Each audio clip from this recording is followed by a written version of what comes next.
वैसे महाराष्ट्र में एक छोटे से गांव में जन्म हुआ, तो 11 साल तक स्कूल भी नहीं गए थे।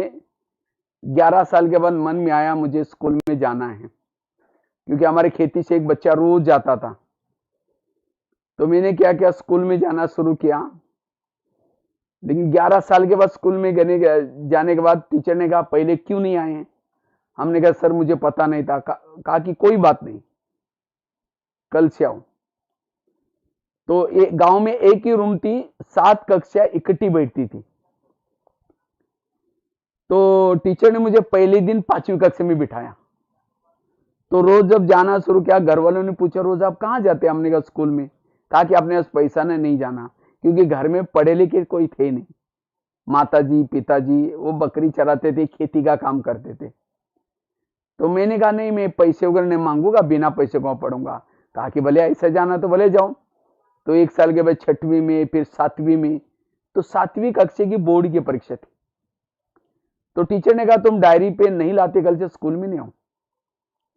अब मैं सोचा अभी क्या करेंगे, घर में तो मना किया था पैसे के लिए। और मैंने एक कहानी पढ़ी थी, जो बच्चे चोरी करते भगवान उसको हाथ नहीं देता।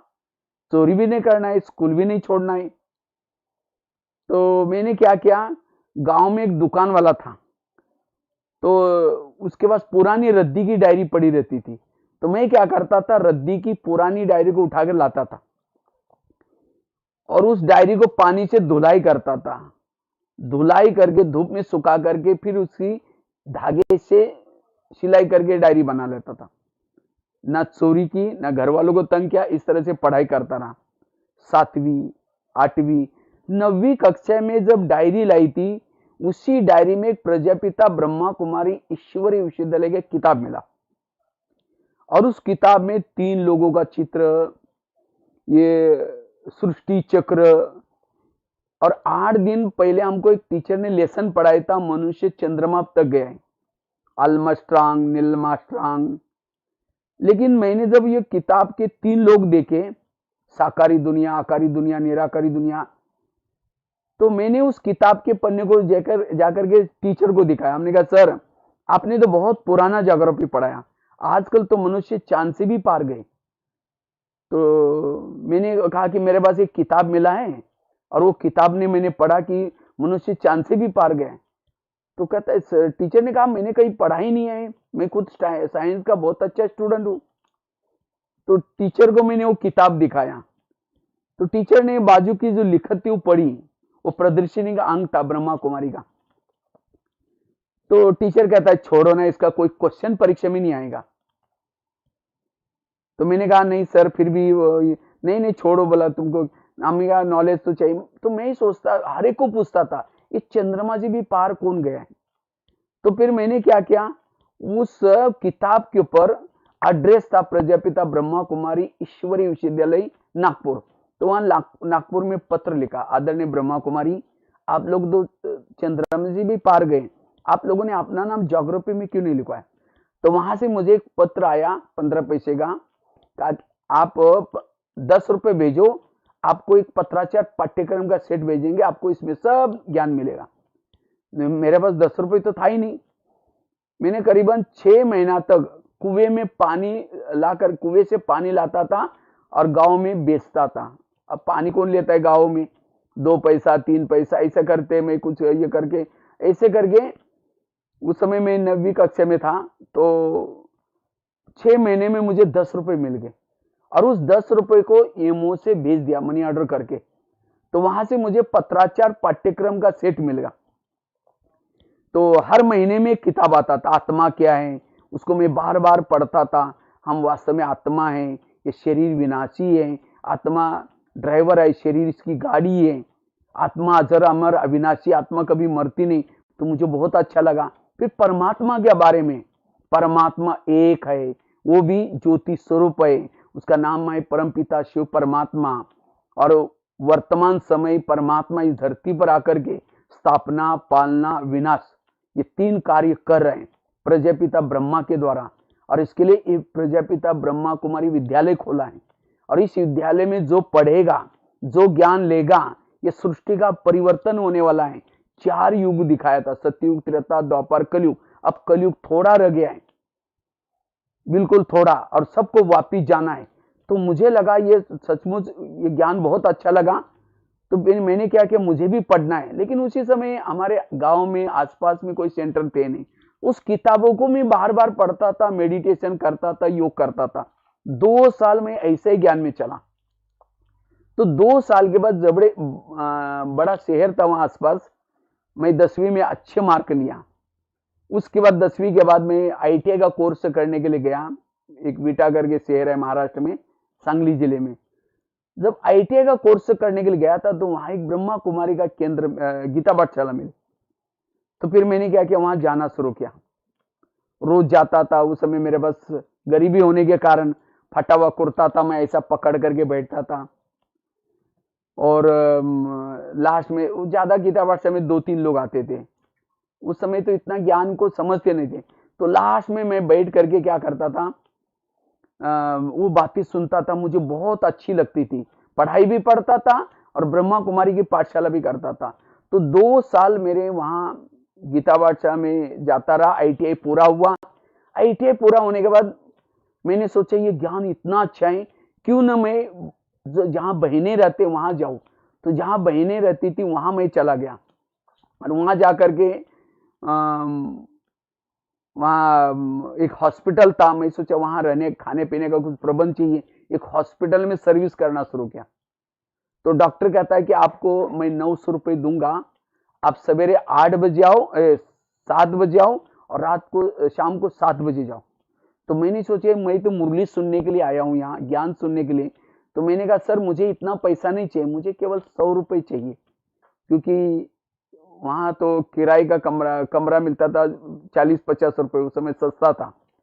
और मैं खाता था क्या, चावल को उबाल करके चीनी डाल के खाता था। वही मैं आईटीआई पढ़ता था तो वही किया, कम खर्चा में।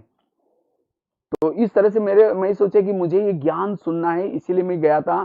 तो मैंने सोचा इतना पैसा नहीं चाहिए। तो डॉक्टर तो मेरे तरफ देखने लगा, कहता मैं आपको 900 रुपये दे ना। हमने कहा सर मुझे इतना नहीं चाहिए, मैं जो कुछ अलग लक्ष्य से आया हूँ, मैं मुझे यहाँ ज्ञान। तो कहा कि ठीक है, जब भी आओ जब भी जाओ। तो फिर मैं रोज लगन से जाता था। लगभग वहाँ 2-2.5 साल मैंने वहाँ हॉस्पिटल में सर्विस भी की, और साथ में इस ज्ञान योग को अच्छी तरह समझा। और वहां से मैं और एक हमारा दूसरा एक गांव है वहां चला गया। वहां से हमारे लौकिक भाई के पास गया, और वहां से मुझे माउंट आबू में आने का मौका मिला। पहली बार मैं माउंट आबू में आया था। जब माउंट आबू में आया तो मुझे वहाँ यहाँ माउंट आबू में सेवा में रहने का मौका मिला। सेवा करते करते 2-3 साल हो गया। उसके बाद मुझे दिल्ली में, जहाँ करोल बाग में पांडव भवन है, जहाँ गुलजार दादी जी रहती थी, तो वहाँ विदेश के लोग बहुत सारे आते थे। तो विदेशी लोग वहाँ, क्योंकि अहमदाबाद में इंटरनेशनल एयरपोर्ट नहीं था, तो इसीलिए वहाँ दिल्ली में आते थे, और दिल्ली में 2-3 दिन रुक करके उनका खाने पीने का रहने का सारा प्रबंध पांडवन में होता था। उसके बाद वहां से वो ट्रेन से माउंट आबू आते थे। तो वहां मुझे विदेशी भाई बहनों की सेवा करने के लिए वहां भेजा गया। तो वहां मैं किचन में खाना बनाना सीख गया धीरे धीरे। हिंदी भाषा भी मुझे नहीं आती थी, हिंदी भाषा भी सीख गया। अब धीरे धीरे करते फिर ज्ञान योग का अभ्यास करता रहा, लगन में बढ़ती रही। और लगभग वहां दिल्ली में 9-10 साल रहा। 9-10 साल के बाद फिर वापस मैं माउंट आबू में वापस जब शांतिवन कॉम्प्लेक्स बना तो यहाँ आया। तो यहाँ मुझे किचन की सेवा मिली। किचन की सेवा करते करते जब भी मैं दोपहर को फ्री रहता था, मैं क्या करता था, यहाँ के आबू रोड में जो स्कूल कॉलेज है, उस स्कूल कॉलेज में जाकर के बच्चों को नैतिक शिक्षा का पाठ पढ़ाना शुरू किया। वहाँ की एक जेल थी, वहां भी जाता था, और उसकी पेपर में न्यूज वगैरह आती थी, वो नोटिस बोर्ड में लगाता था।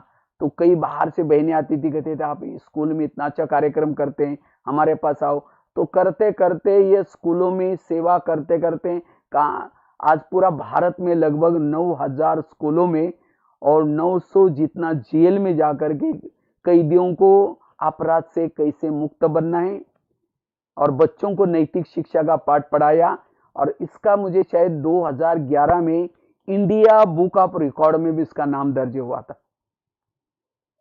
और ये सेवा को मेरा लक्ष्य कोई रिकॉर्ड बनाने का नहीं था, लेकिन संदेश देने का था, क्योंकि उसका हमने पूरा फोटोग्राफ्स, पेपर कटिंग, लेटर सब रखे थे। तो किसी ने कहा आप इतने अच्छे इसका रिकॉर्ड मेंटेन किया है, इसको रिकॉर्ड भी बना सकते हैं। तो ये रिकॉर्ड भी बनाता, ये सेवा अभी भी कर रहा हूँ। तो ये मेरे अपने जीवन की कहानी मैंने आपको सुनाई। मेरे जीवन में प्रॉब्लम आए, बातें आई, लेकिन इस ज्ञान और योग के द्वारा इस समस्याओं का समाधान किया, कारणों का निवारण किया, और इसलिए जीवन में आगे बढ़ते गए। मेरे जीवन में प्रॉब्लम्स है, एक दो तीन घटना मैं आपको सुनाना चाहता हूं। नहीं तो कईयों को क्या होता है, प्रॉब्लम आते हैं, समस्या आती है, उस समस्या का चिंतन करते हैं। मैंने समस्या को अपना गुरु बनाया। देखो मेरी गरीबी थी, अगर गरीबी ना होती, मैं रद्दी से किताब वो डायरी ना लाता, ना धुलाई करता, ना मुझे वो ज्ञान की किताबें मिलती। इसीलिए उस गरीबी का भी धन्यवाद जिन्होंने मुझे प्रभु मिलन कराया। इतना ही नहीं, जब मैं पढ़ाई करता था, मेरे पास डायरी पेन थी नहीं, तो मैं क्या करता था, रद्दी से डायरी लाता था, धुलाई करके लिखता था। दोबारा लिखने से स्याही फट जाती थी। तो एक दिन क्या हुआ, टीचर ने मेरी डायरी को दीवार पर फेंक दिया। ये क्या तुम राइटिंग लिखते हो, कुत्ते का पाव बिल्ली को लगते हो, दोबारा राइटिंग सुधारने तो स्कूल में नहीं आओ। तो मुझे बड़ा दिल में लगा। मैंने सोचा मैं राइटिंग इतना अच्छा बनाऊंगा, आगे चल करके लोग उसको फ्रेम करके रखेंगे। तो एक बच्चे का राइटिंग बहुत अच्छा था और वो कॉलेज में पढ़ता था, उससे मैंने क लिख करके लिया। क को 8 दिन, ग को 8 दिन, एक एक राइटिंग के शब्दों को 8-8 दिन मेहनत की, और मेहनत करते करते 2 साल के बाद राइटिंग इतना अच्छा बना। आज माउंट आबू में, इधर शांतिवन में, लगभग हमने 15-20 साल 25-30 बोर्ड, बहुत अच्छे अच्छे मुरली के पॉइंट लिखते थे, अलग अलग डिजाइन बना करके, कभी मटका बना करके, कभी शिवलिंग बना करके, अलग अलग डिजाइन में मुरली लिखते थे, अच्छे अच्छे मनन चिंतन के पॉइंट लिखते थे। और वो लोग कोई भी आते थे बाबा से मिलन के लिए पार्टी में, जब कोई वहां से जाता था वो बोर्ड पढ़ के जरूर जाता था। कई लोग फोटो खींच के लेके जाते थे। उस समस्या का धन्यवाद। और वो लिखने से मेरे अंदर ज्ञान का चिंतन इतना अच्छा चला, जो आज मुझे बहुत उपयोगी पड़ा। तो एक एक गरीबी की समस्या में कल्याण हुआ, वो टीचर ने डायरी फेंकने में भी कल्याण हुआ। समस्या व्यक्ति को आगे बढ़ाती है। मेरे जीवन में काफी सारे प्रॉब्लम आए, लेकिन इस ज्ञान और योग के द्वारा मैंने उसको पॉजिटिव लिया, जीवन में हर परिस्थिति को सहन किया। एक बार की बात आई, जब मैंने एक जिंदगी का पहला लेख लिखा था, लिखते लिखते 2 बज गए, फिर उसको फेर किया 4 बज गए। उसी लेख को फोटोकॉपी करने के लिए एक भाई के पास लेके गया। मैंने कहा भाई इसको थोड़ा फोटोकॉपी करो। उसने ऊपर नीचे देखा और फाड़ के 25 टुकड़े करके कचरे में फेंक दिया। कहता तुम कभी लेखक नहीं बनोगे, जाओ। तो मैंने अपने दिमाग को शांत रखा, बाहर गया, ऊपर देखा, मैंने सोचा लेखक जरूर बनूंगा, और तब से लिखना शुरू किया। आज लगभग 30-40 मासिक में लिखता हूँ, 3000 से ज्यादा लेख लिख चुका हूं। इस परिस्थिति से कल्याण हुआ। अगर उस समय उस जिसने फाड़ के फेंका उसके ऊपर गुस्सा करता, कुछ बोलता, तो और ही प्रॉब्लम आ जाती। ऐसे एक दिन किसी ने कहा कि आप इतने सारे कार्यक्रम करते, इसके फोटो जरा इंटरनेट में डालो, तो बहुत अच्छे हैं, लेकिन हमको तो इंटरनेट वगैरह कुछ आता नहीं था। मेरी पढ़ाई 5वीं से 10वीं तक है। मैंने कुछ फोटो एक सीडी में डाल करके एक भाई के पास लेके गया। मैंने कहा भाई इसको नेट में कहीं डाल देना। उसने कहा तुम तो पैसे के आदमी, तुम किचन में सेवा करने वाले, तुम्हारे फोटो नेट में थोड़ी होते। तो मुझे लगा इंटरनेट क्या होती है, मुझे उसको सीखना है। और सीखते सीखते, कंप्यूटर नहीं आता था, कुछ नहीं आता था, सीखते सीखते आज गूगल में, यूट्यूब में बीके भगवान भाई सर्च करो, बहुत सारे ब्लॉग्स बनाए, बहुत सारे 800-900 वीडियोस मिलेंगे यूट्यूब में। उस समस्या का धन्यवाद, आज हर एक के जेब में बैठने का मौका मिला है। परिस्थिति का वरदान है, इसीलिए परिस्थिति को मैंने अपना गुरु बनाया। ऐसे एक बार मन में आया कि मुझे किसी को ज्ञान सुनाना सीखना है, लेकिन मुझे तो इतनी अच्छी हिंदी भाषा नहीं आती थी। तो मैंने एक 2-4 लोगों को बुला करके कुछ सुनाना शुरू किया। एक व्यक्ति ने मेरे को देख लिया, कहता है कि आप क्या कर रहे थे। मैंने कहा ज्ञान सुना रहा था। कहते तुम्हारा काम नहीं, तुम कभी नहीं कर सकते, तुम ऐसे वैसे बहुत बोला। मैंने अपने दिमाग को शांत रखा, मैंने सोचा इनकी कोई गलती नहीं, शायद मेरे पास ज्ञान का स्टॉक नहीं है, इसीलिए बाबा मुझे मौका नहीं दे रहे। तब से मैंने सुनाना छोड़ दिया। रोज बगीचे में जाता था और गमले पड़े रहते थे, गमलों को समझता था माताएं बैठी है, यूथ बैठे, कुमार बैठे और गमले को सामने 6 साल तक 7 साल तक सुनाने की प्रैक्टिस की, और करते करते आज करीबन 9,000 स्कूलों में, जेलों में, भारत के तो कोने कोने में, गांव गांव में, नेपाल में तो मुझे लगता है 55 जिले में जाकर के, भारत के सभी स्टेट में जाकर के सेवाएं की। अगर वो मुझे ऐसा ना बोलता, मैं प्रैक्टिस ना करता, मेरे पास ज्ञान का चिंतन ना होता, इसलिए ये एक गुरु ने मुझे आर्टिकल लिखना सिखाया, एक ने मुझे लेक्चर करना सिखाया, एक ने मुझे कंप्यूटर सिखाया। परिस्थितियां कल्याणकारी है, तो जीवन का यही मंत्र है, परिस्थिति के समय पॉजिटिव बनना। जो परिस्थिति के समय पॉजिटिव रहता है वही परिस्थिति उसके लिए वरदान बनती है। परिस्थिति के समय जो निगेटिव सोचता है वही परिस्थिति हमारे लिए श्रेय बनती है। और यही बातें जब मैं कई बार जेलों में जाता हूँ, कई कैदी उठ करके, क्योंकि मैं अभी जब जाता हूँ जैकेट पहन करके थोड़ा सा ये करके जाता हूँ, तो कई कैदियों को लगता है ये कोई मिनिस्टर मंत्री जी आए हैं। तो कहते हैं सर आप तो बहुत बड़े हैं, हमारी परिस्थिति अच्छी नहीं थी, इसीलिए हमको खाने के लिए कुछ नहीं था, इसीलिए मैंने चोरी की और मुझे पकड़ा गया। तो जब मैं अपनी कहानी सुनाता हूँ, मैं भी गांव में रहता था, कैसे कैसे मेरे पास डायरी पेन नहीं थी, मैंने चोरी नहीं की, लेकिन उस परिस्थिति को इतना ही नहीं, मैं जब पढ़ता था मुझे याद आए 10वीं में और ITI का कोर्स, मेरे पास खाने के लिए कुछ नहीं था, चावल को उबाल करके उसमें अंदर चीनी डाल करके 4-5 साल तक वही खाया एक टाइम पर, लेकिन कभी चोरी नहीं की, कोई गलत रास्ते में नहीं गया। लेकिन आज भगवान ने कहां रखा है? भोलेनाथ के भंडारे में रखा है, जहां 25,000 लोगों का भोजन बनता वहां रखा है। जो जीवन में परिस्थिति के समय जो सहन करता है वो परिस्थिति वरदान बनते। और कई बार जो मैं अपने अनुभव के आधार से बच्चों को भी नैतिक शिक्षा का पाठ पढ़ाता हूँ, कैदियों को भी अपने जीवन के अनुभव से, कई कहते हैं सर इन्होंने मुझे ऐसा किया, मेरी कोई गलती नहीं थी, इसलिए मुझे गुस्सा या मार दिया। जब मैं अपने अनुभव सुनाता हूँ, आज मैंने भी कोई गलती नहीं की थी, तो भी उस व्यक्ति ने मेरे आर्टिकल को फाड़ के फेंक दिया, मैं गुस्सा कर सकता था लेकिन सहन किया। तो जब आप अपने अनुभव से सुनाते हैं उसका असर पड़ता है। वास्तव में टीचर को कहते हैं आचार्य, आचार्य मतलब आचरण में लाने वाला। आचरण की शिक्षा जुबान से भी तेज होती है, इसलिए कोई भी ज्ञान अगर हम आचरण से सुनाते हैं उसका प्रभाव पड़ता है। तो मेरा जीवन ही संघर्ष में, ये तो मैंने 2-3 बातें ही आपको सुनाई, इसलिए ये ज्ञान केवल मैंने सुनाता ना, लेकिन अपने कहाँ एक गरीब बकरी चराने वाले परिवार से निकल करके, कहाँ हिंदी भाषा नहीं आती थी, लेकिन आज बाबा ने मुझे ऐसे जगह पर कहा, मेरा एक लेख छिपा था हिंदी ज्ञानामृत में, धूल में छिपा हुआ हीरा, कहाँ धूल में पड़े थे, और उस धूल से परमात्मा की नजर पड़ी, वहां से उठाया, सेंटर पर ला करके 7 दिन उसको साफ किया, और उसके बाद तरसते तरसते आज माउंट आबू हेडक्वार्टर के शोकेस में रखा हुआ है। आज मेरे तो काफी सारे करीबन 2-2 महीने 6-6 साल के लिए प्रोग्राम बुकिंग रहते हैं। ये है बाबा की कमाल। तो इसीलिए ये बाबा की कमाल है। बाबा आज ये बातें ये करता है, इसीलिए मैंने केवल सुनाया नहीं, प्रैक्टिकल में। तो मैंने अपनी स्थिति बनाने के लिए कुछ बातों का ध्यान दिया, क्योंकि आज का टॉपिक शॉर्ट में बस और एक मैं 2-3 बातें सुना करके पूरा करता हूं। मैंने अपने यहां तक पहुंचने के लिए किन बातों का ध्यान रखा? एक तो सबसे पहली बात रखी, मैंने इस ज्ञान मार्ग में चल करके आत्माभिमानी स्थिति का पाठ पक्का किया, और इस आत्माभिमानी स्थिति से मेरे अंदर सहन शक्ति आई। दूसरी बात, योग करने पर ध्यान रखा। योग के पर मैं काफी सारे, जब मैं हॉस्पिटल में सर्विस करता था, संडे का दिन छुट्टी रहती थी, तो सारा दिन योग करता था, कपड़े वगैरह खुद के फटाफट धुलाई करके सवेरे से लेकर के सारा दिन योग, और वो संडे का छुट्टी का योग मुझे 8 दिन तक काम आता था। तो एक तो तपस्या के ऊपर ज्यादा से ज्यादा ध्यान रखा। तीसरी बात, पर चिंतन पर दर्शन। आज संगठन में रहते बातें आती हैं, लेकिन मैं कोशिश करके किसी की निगेटिव बातें कम से कम सुनने की कोशिश करता हूँ। अकेला चलता हूँ, जो ज्ञान चलता है उसका, जो ज्ञान सुनता हूँ उसका चिंतन करता हूँ।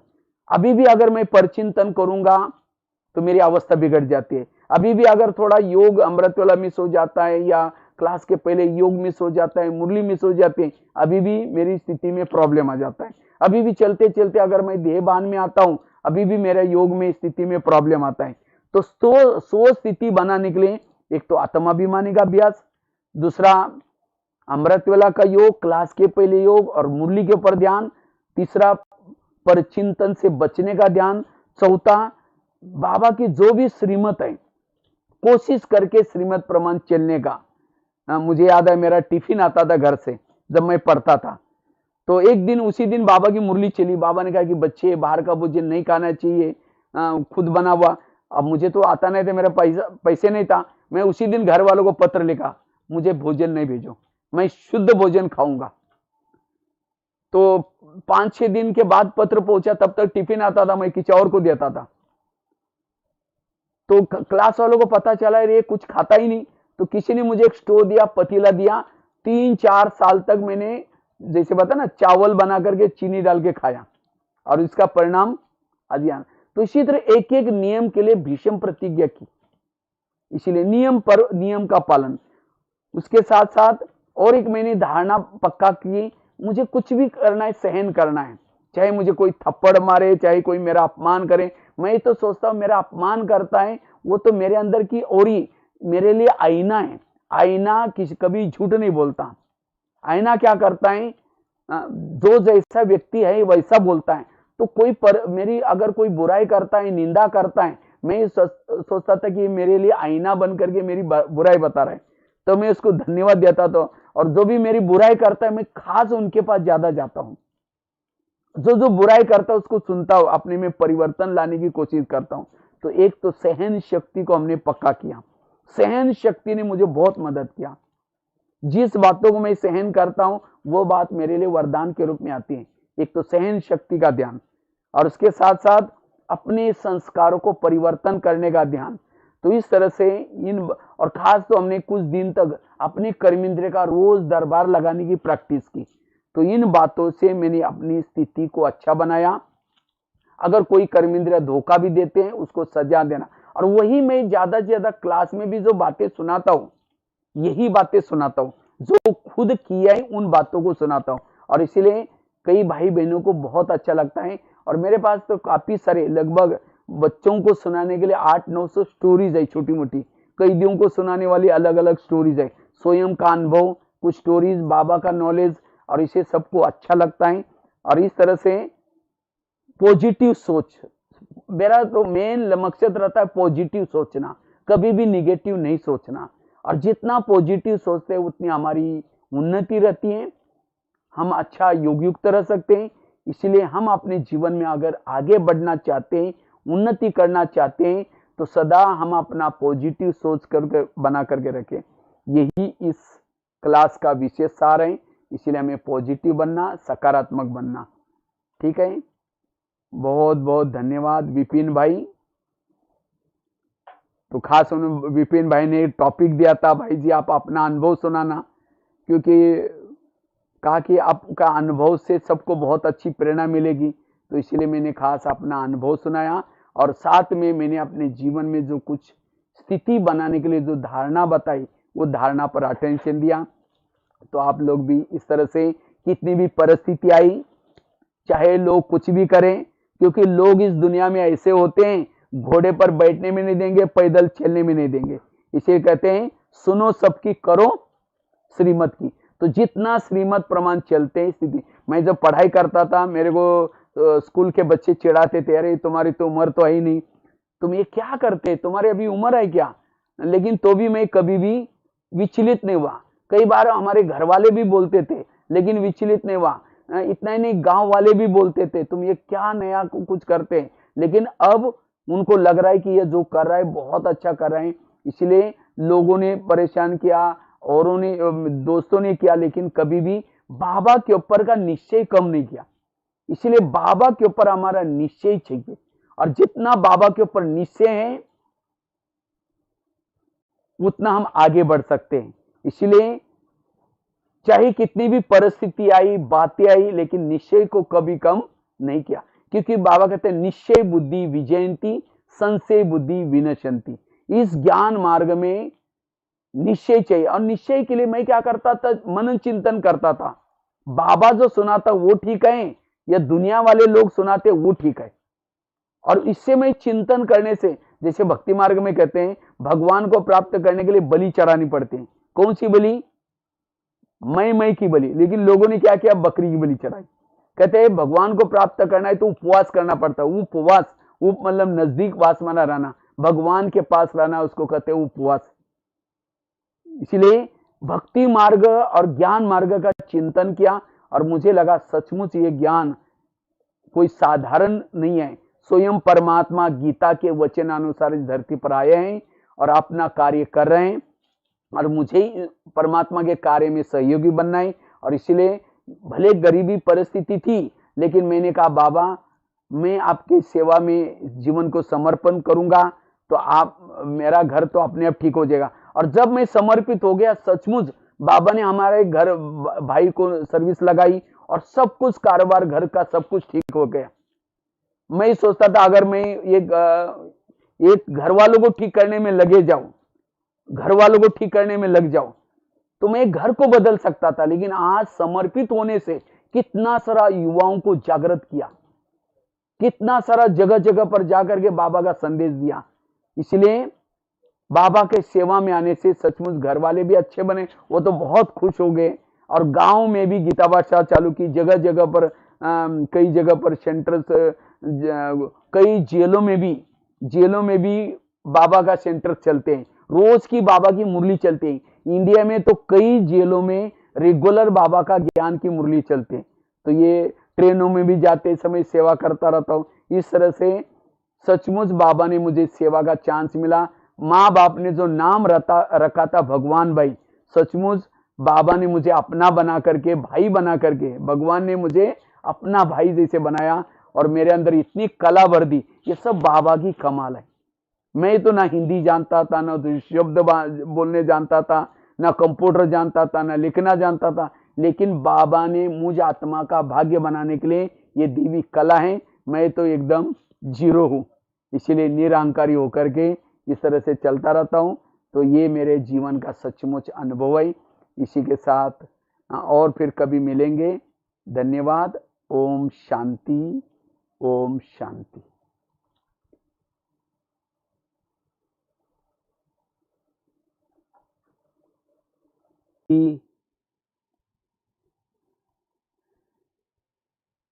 आज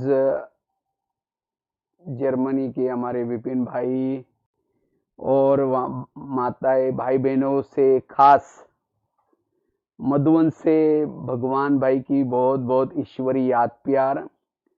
तो आज विपिन भाई ने कहा कि आप थोड़ा सा भाई बहनों को अपना अनुभव सुनाना, स्वयं का अनुभव सुनाना और आप इतने अच्छा पुरुषार्थ करने के लिए किन बातों का ध्यान दिया, ये बातें सुनाना। हमने कहा ठीक है भाई जी। तो विशेष वैसा तो मेरा लौकिक नाम भगवान भाई, वैसे महाराष्ट्र में एक छोटे से गांव में जन्म हुआ।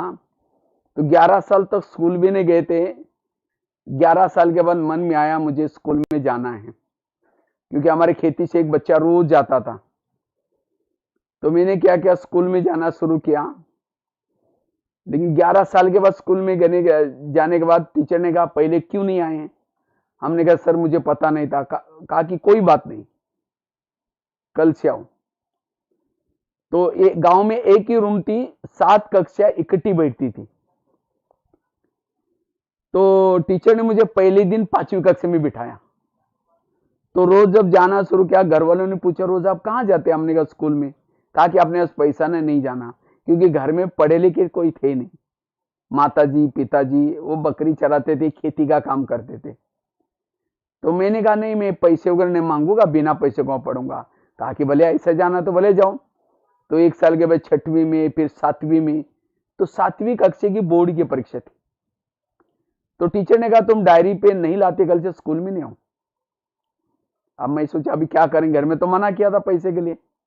और मैंने एक कहानी पढ़ी थी, जो बच्चे चोरी करते भगवान उसको हाथ नहीं देता। चोरी भी नहीं करना है, स्कूल भी नहीं छोड़ना है।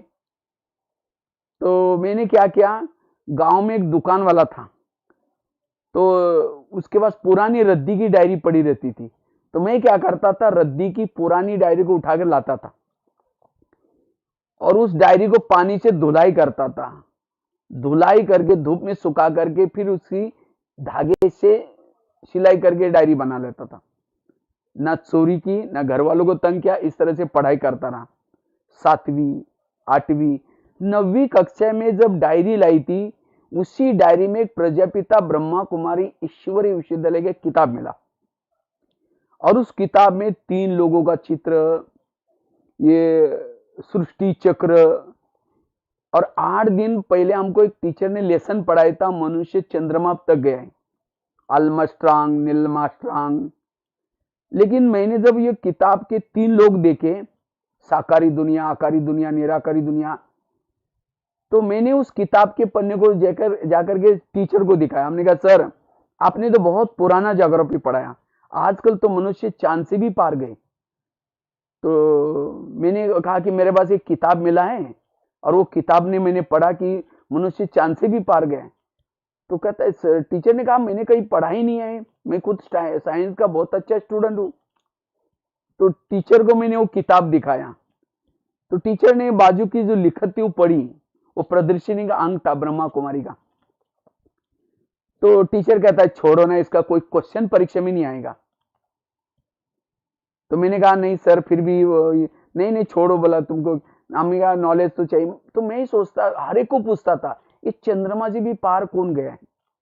तो फिर मैंने क्या किया, उस किताब के ऊपर एड्रेस था प्रजापिता ब्रह्मा कुमारी ईश्वरीय विश्वविद्यालय नागपुर। तो वहां नागपुर में पत्र लिखा, आदरणीय ब्रह्मा कुमारी, आप लोग तो चंद्रमा से भी पार गए, आप लोगों ने अपना नाम ज्योग्राफी में क्यों नहीं लिखवाया। तो वहां से मुझे एक पत्र आया 15 पैसे का, आप 10 रुपए भेजो, आपको एक पत्राचार पाठ्यक्रम का सेट भेजेंगे, आपको इसमें सब ज्ञान मिलेगा। मेरे पास 10 रुपए तो था ही नहीं। मैंने करीबन 6 महीना तक कुएं में पानी लाकर, कुएं से पानी लाता था और गांव में बेचता था। अब पानी कौन लेता है गांव में, 2 पैसा 3 पैसा ऐसा करते, मैं कुछ ये करके ऐसे करके, उस समय मैं 9वीं कक्षा में था। तो 6 महीने में मुझे 10 रुपए मिल गए और उस 10 रुपए को एमओ से भेज दिया मनी ऑर्डर करके। तो वहां से मुझे पत्राचार पाठ्यक्रम का सेट मिल गया। तो हर महीने में एक किताब आता था, आत्मा क्या है, उसको मैं बार बार पढ़ता था। हम वास्तव में आत्मा है, ये शरीर विनाशी है, आत्मा ड्राइवर है, शरीर इसकी गाड़ी है, आत्मा अजर अमर अविनाशी, आत्मा कभी मरती नहीं।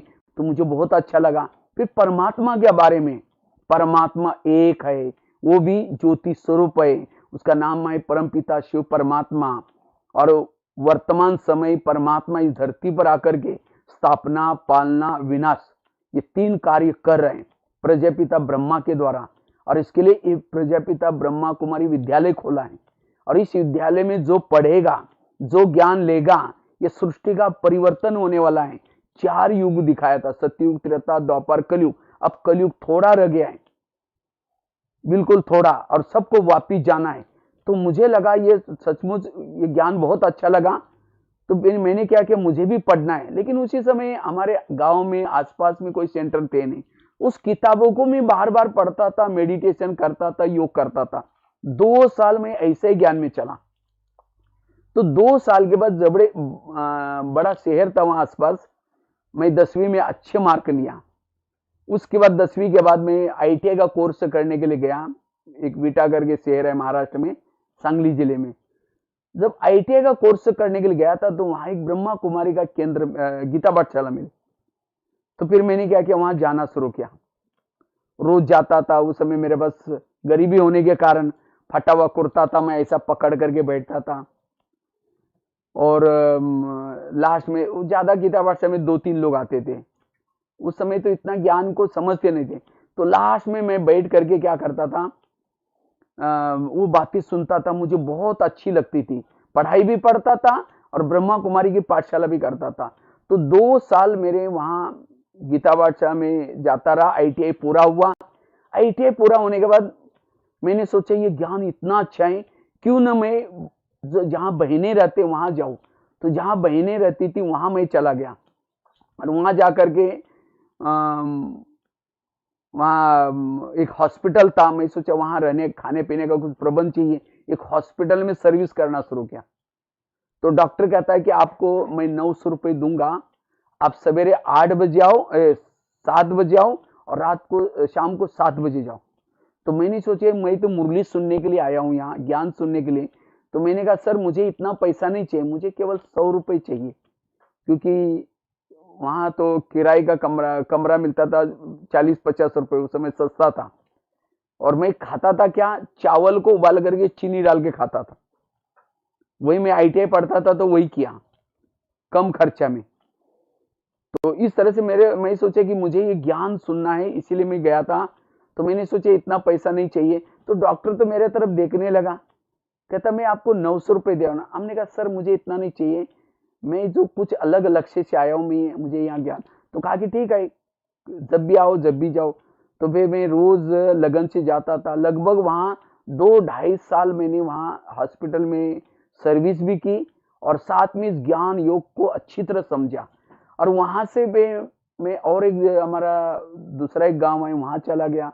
वहाँ से हमारे लौकिक भाई के पास गया और वहाँ से मुझे माउंट आबू में आने का मौका मिला।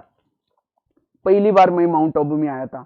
जब माउंट आबू में आया तो मुझे वहाँ यहाँ माउंट आबू में सेवा में रहने का मौका मिला। सेवा करते करते 2-3 साल हो गया। उसके बाद मुझे दिल्ली में, जहाँ करोल बाग में पांडव भवन है, जहाँ गुलजार दादी जी रहती थी, तो वहाँ विदेश के लोग बहुत सारे आते थे। तो विदेशी लोग वहाँ, क्योंकि अहमदाबाद में इंटरनेशनल एयरपोर्ट नहीं था, तो इसीलिए वहाँ दिल्ली में आते थे और दिल्ली में 2-3 दिन रुक करके उनका खाने पीने का रहने का सारा प्रबंध पांडवन में होता था।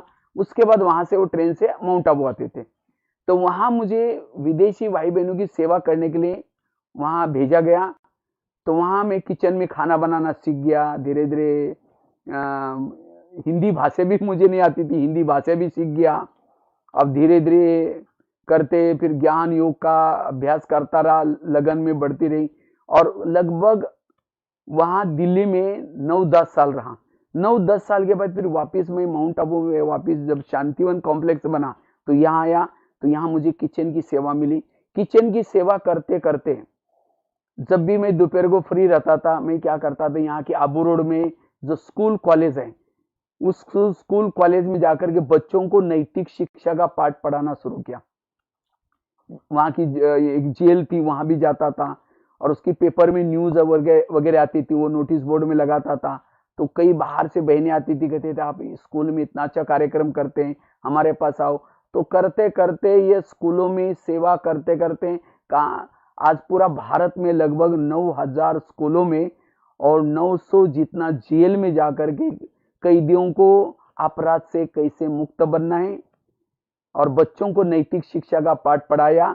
और इसका मुझे शायद 2011 में इंडिया बुक ऑफ रिकॉर्ड में भी इसका नाम दर्ज हुआ था। और ये सेवा को मेरा लक्ष्य कोई रिकॉर्ड बनाने का नहीं था, लेकिन संदेश देने का था, क्योंकि उसका हमने पूरा फोटोग्राफ्स, पेपर कटिंग, लेटर सब रखे थे। तो किसी ने कहा आप इतने अच्छे इसका रिकॉर्ड मेंटेन किया है, इसको रिकॉर्ड भी बना सकते हैं। तो रिकॉर्ड भी बनाता, ये सेवा अभी भी कर रहा हूं। तो ये मेरे अपने जीवन की कहानी मैंने आपको सुनाई। मेरे जीवन में प्रॉब्लम आए, बातें आई, लेकिन इस ज्ञान और योग के द्वारा इस समस्याओं का समाधान किया, कारणों का निवारण किया और इसलिए जीवन में आगे बढ़ते गए। मेरे जीवन में प्रॉब्लम्स है, 1-2-3 घटना मैं आपको सुनाना चाहता हूं। नहीं तो कईयों को क्या होता है, प्रॉब्लम आते हैं, समस्या आती है, उस समस्या का चिंतन करते हैं। मैंने समस्या को अपना गुरु बनाया। देखो मेरी गरीबी थी, अगर गरीबी ना होती, मैं रद्दी से किताब वो डायरी ना लाता, ना धुलाई करता, ना मुझे वो ज्ञान की किताबें मिलती। इसीलिए उस गरीबी का भी धन्यवाद जिन्होंने मुझे प्रभु मिलन कराया। इतना ही नहीं, जब मैं पढ़ाई करता था, मेरे पास डायरी पेन थी नहीं, तो मैं क्या करता था, रद्दी से डायरी लाता था, धुलाई करके लिखता था। दोबारा लिखने से स्याही फट जाती थी। तो एक दिन क्या हुआ, टीचर ने मेरी डायरी को दीवार पर फेंक दिया। ये क्या तुम राइटिंग लिखते हो, कुत्ते का पाव बिल्ली को लगते हो, दोबारा राइटिंग सुधारना है तो स्कूल में नहीं आओ। तो मुझे बड़ा दिल में लगा। मैंने सोचा मैं राइटिंग इतना अच्छा बनाऊंगा, आगे चल करके लोग उसको फ्रेम करके रखेंगे। तो एक बच्चे का राइटिंग बहुत अच्छा था और वो कॉलेज में पढ़ता था, उससे मैंने क लिख करके लिया। क को 8 दिन, ग को 8 दिन, एक एक राइटिंग के शब्दों को 8-8 दिन मेहनत की, और मेहनत करते करते 2 साल के बाद राइटिंग इतना अच्छा बना। आज माउंट आबू में, इधर शांतिवन में, लगभग हमने 15-20 साल 25-30 बोर्ड, बहुत अच्छे अच्छे मुरली के पॉइंट लिखते थे, अलग अलग डिजाइन बना करके, कभी मटका बना करके, कभी शिवलिंग बना करके, अलग अलग डिजाइन में मुरली लिखते थे, अच्छे अच्छे मनन चिंतन के पॉइंट लिखते थे। और वो लोग कोई भी आते थे बाबा से मिलन के लिए पार्टी में, जब कोई वहां से जाता था वो बोर्ड पढ़ के जरूर जाता था। कई लोग फोटो खींच के लेके जाते थे। उस समस्या का धन्यवाद। और वो लिखने से मेरे अंदर ज्ञान का चिंतन इतना अच्छा चला जो आज मुझे बहुत उपयोगी पड़ा। तो एक एक गरीबी की समस्या में कल्याण हुआ, वो टीचर ने डायरी फेंकने में भी कल्याण हुआ। समस्या व्यक्ति को आगे बढ़ाती है। मेरे जीवन में काफी सारे प्रॉब्लम आए, लेकिन इस ज्ञान और योग के द्वारा मैंने उसको पॉजिटिव लिया, जीवन में हर परिस्थिति को सहन किया। एक बार की बात आई, जब मैंने एक जिंदगी का पहला लेख लिखा था, लिखते लिखते 2 बज गए, फिर उसको फेर किया 4 बज गए। उसी लेख को फोटोकॉपी करने के लिए एक भाई के पास लेके गया। मैंने कहा भाई इसको थोड़ा फोटोकॉपी करो। उसने ऊपर नीचे देखा और फाड़ के 25 टुकड़े करके कचरे में फेंक दिया। कहता तुम कभी लेखक नहीं बनोगे, जाओ। तो मैंने अपने दिमाग को शांत रखा, बाहर गया, ऊपर देखा, मैंने सोचा लेखक जरूर बनूंगा, और तब से लिखना शुरू किया। आज लगभग 30-40 मासिक में लिखता हूँ, 3000 से ज्यादा लेख लिख चुका हूं। इस परिस्थिति से कल्याण हुआ। अगर उस समय उस जिसने फाड़ के फेंका उसके ऊपर गुस्सा करता, कुछ बोलता, तो और ही प्रॉब्लम आ जाती। ऐसे एक दिन किसी ने कहा कि आप इतने सारे कार्यक्रम करते, इसके फोटो जरा इंटरनेट में डालो तो बहुत अच्छा है। लेकिन हमको तो इंटरनेट वगैरह कुछ आता नहीं था। मेरी पढ़ाई 5वीं से 10वीं तक है। मैंने कुछ फोटो एक सीडी में डाल करके एक भाई के पास लेके गया। मैंने कहा भाई इसको नेट में कहीं डाल देना। उसने कहा तुम तो पैसे के आदमी, तुम किचन में सेवा करने वाले, तुम्हारे फोटो नेट में थोड़ी होते। तो मुझे लगा इंटरनेट क्या होते हैं, मुझे उसको सीखना है। और सीखते सीखते, कंप्यूटर नहीं आता था, कुछ नहीं आता था, सीखते सीखते आज गूगल में, यूट्यूब में बीके भगवान भाई सर्च करो, बहुत सारे ब्लॉग्स बनाए, बहुत सारे 800-900 वीडियोस मिलेंगे यूट्यूब में। उस समस्या का धन्यवाद, आज हर एक के जेब में बैठने का मौका मिला है। परिस्थिति का वरदान है, इसीलिए परिस्थिति को मैंने अपना गुरु बनाया। ऐसे एक बार मन में आया कि मुझे किसी को ज्ञान सुनाना सीखना है, लेकिन मुझे तो इतनी अच्छी हिंदी भाषा नहीं आती थी। तो मैंने 2-4 लोगों को बुला करके कुछ सुनाना शुरू किया। एक व्यक्ति ने मेरे को देख लिया, कहता है कि आप क्या कर रहे थे। मैंने कहा ज्ञान सुना रहा था। कहते तुम्हारा काम नहीं, तुम कभी नहीं कर सकते, तुम ऐसे वैसे बहुत बोला। मैंने अपने दिमाग को शांत रखा, मैंने सोचा इनकी कोई गलती नहीं, शायद मेरे पास ज्ञान का स्टॉक नहीं है, इसीलिए बाबा मुझे मौका नहीं दे रहे। तब से मैंने सुनाना छोड़ दिया। रोज बगीचे में जाता था और गमले पड़े रहते थे, गमलों को समझता था माताएं बैठी है, यूथ बैठे, कुमार बैठे, और गमले को सामने 6 साल तक 7 साल तक सुनाने की प्रैक्टिस की। और करते करते आज करीबन 9000 स्कूलों में, जेलों में, भारत के तो कोने कोने में, गांव गांव में, नेपाल में तो मुझे लगता है 55 जिले में जाकर के, भारत के सभी स्टेट में जाकर के सेवाएं की। अगर वो मुझे ऐसा ना बोलता, मैं प्रैक्टिस ना करता, मेरे पास ज्ञान का चिंतन ना होता। इसलिए ये एक गुरु ने मुझे आर्टिकल लिखना सिखाया, एक ने मुझे लेक्चर करना सिखाया, एक ने मुझे कंप्यूटर सिखाया। परिस्थितियां कल्याणकारी है।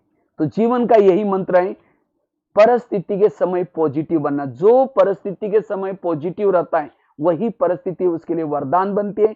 परिस्थिति के समय जो निगेटिव सोचता है वही परिस्थिति हमारे लिए श्रेय बनती है। और यही बातें जब मैं कई बार जेलों में जाता हूँ, कई कैदी उठ करके, क्योंकि मैं अभी जब जाता हूँ जैकेट पहन करके थोड़ा सा ये करके जाता हूँ, तो कई कैदियों को लगता है ये कोई मिनिस्टर मंत्री जी आए हैं।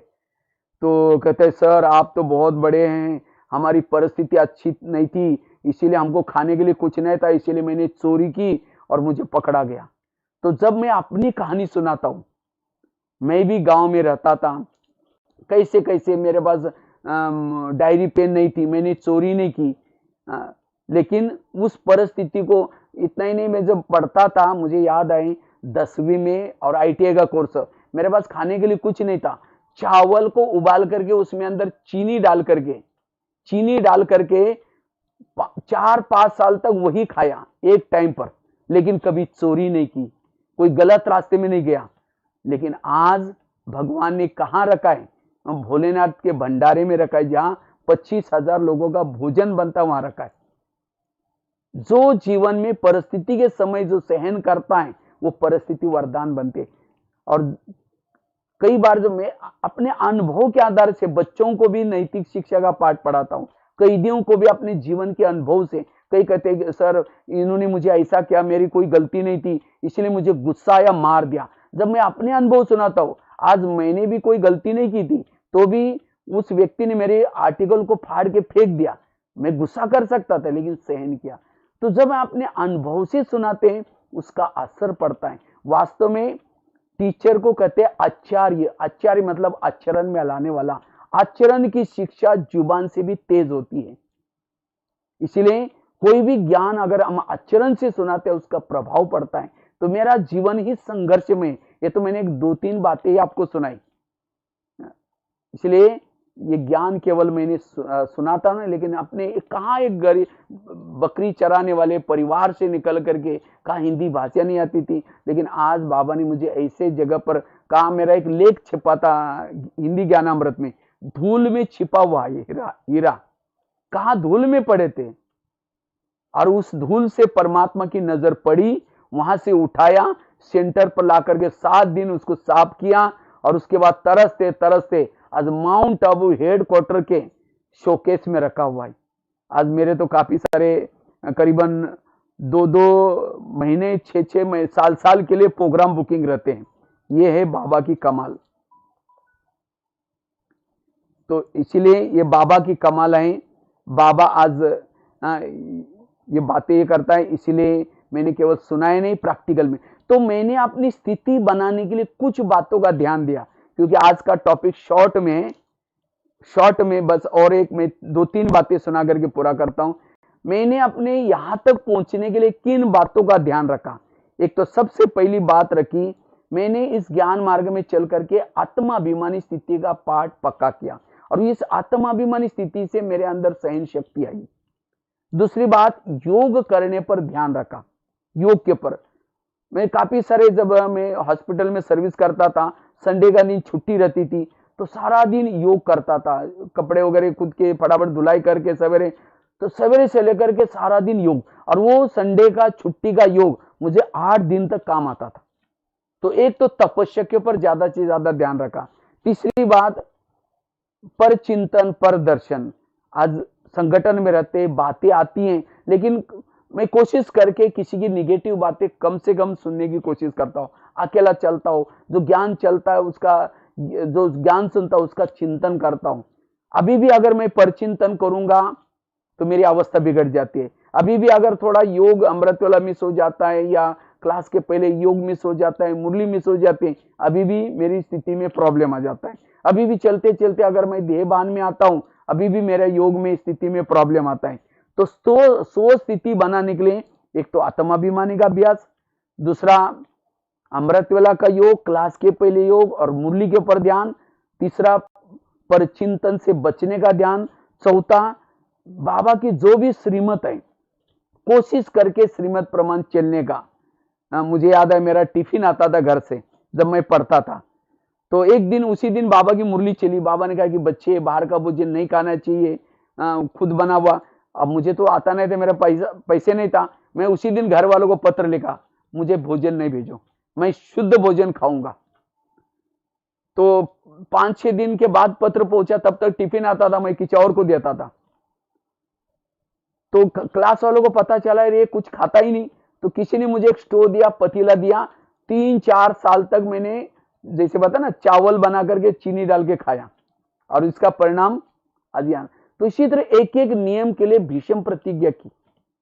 इसीलिए नियम का पालन, उसके साथ साथ और एक मैंने धारणा पक्का की, मुझे कुछ भी करना है, सहन करना है, चाहे मुझे कोई थप्पड़ मारे, चाहे कोई मेरा अपमान करे। मैं तो सोचता हूं मेरा अपमान करता है वो तो मेरे अंदर की ओरी, मेरे लिए आईना है।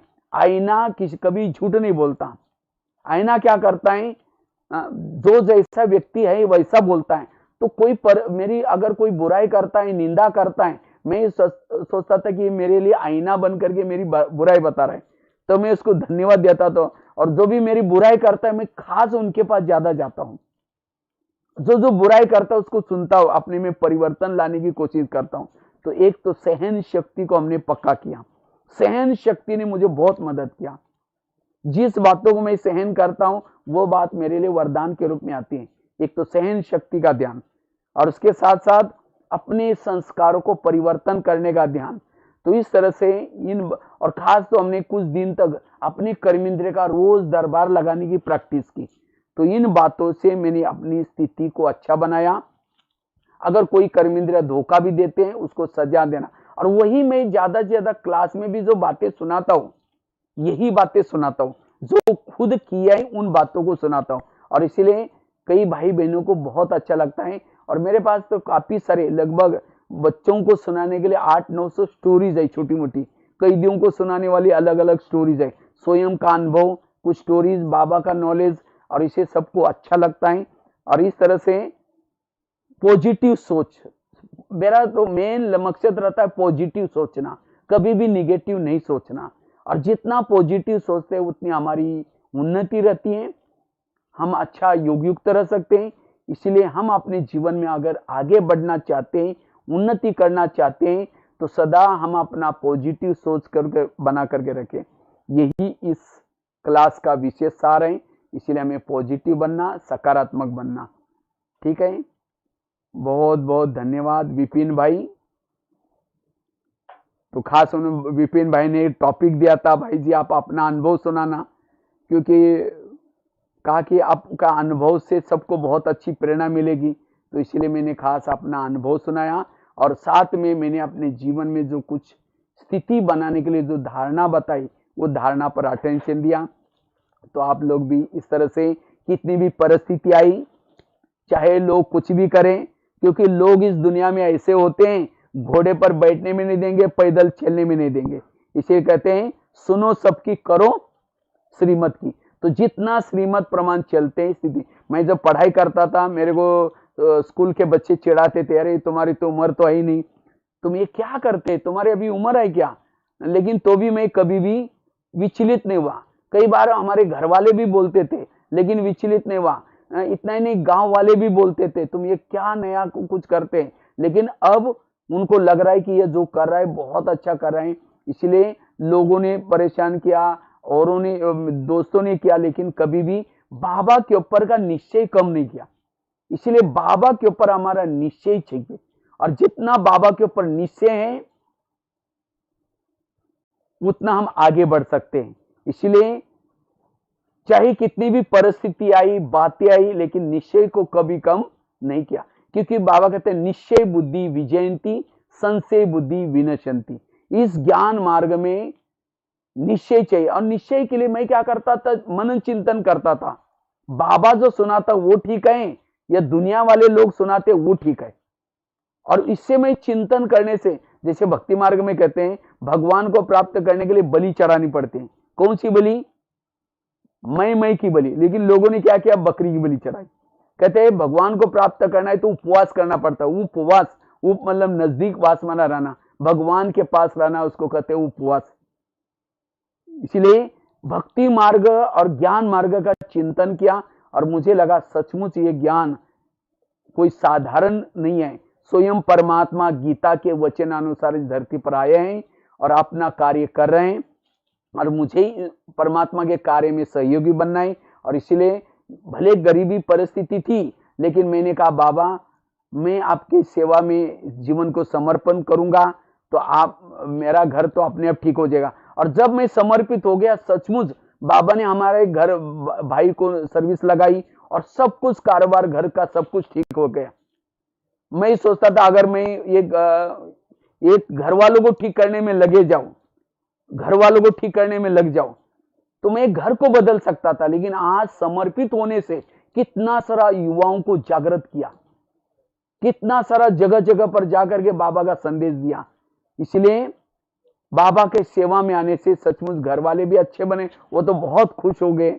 और गांव में भी गीता भाषा चालू की, जगह जगह पर कई जगह पर सेंटर्स, कई जेलों में भी बाबा का सेंटर चलते हैं, रोज की बाबा की मुरली चलते हैं। इंडिया में तो कई जेलों में रेगुलर बाबा का ज्ञान की मुरली चलते हैं।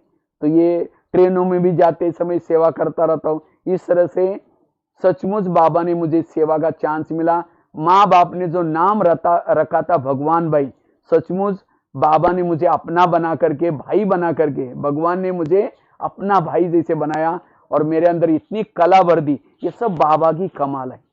मैं तो ना हिंदी जानता था, ना तो शब्द बोलने जानता था, ना कंप्यूटर जानता था, ना लिखना जानता था, लेकिन बाबा ने मुझ आत्मा का भाग्य बनाने के लिए ये दीवी कला है। मैं तो एकदम जीरो हूँ, इसीलिए निरहंकारी होकर के इस तरह से चलता रहता हूँ।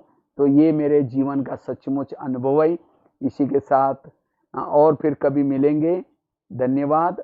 ओम शांति, ओम शांति।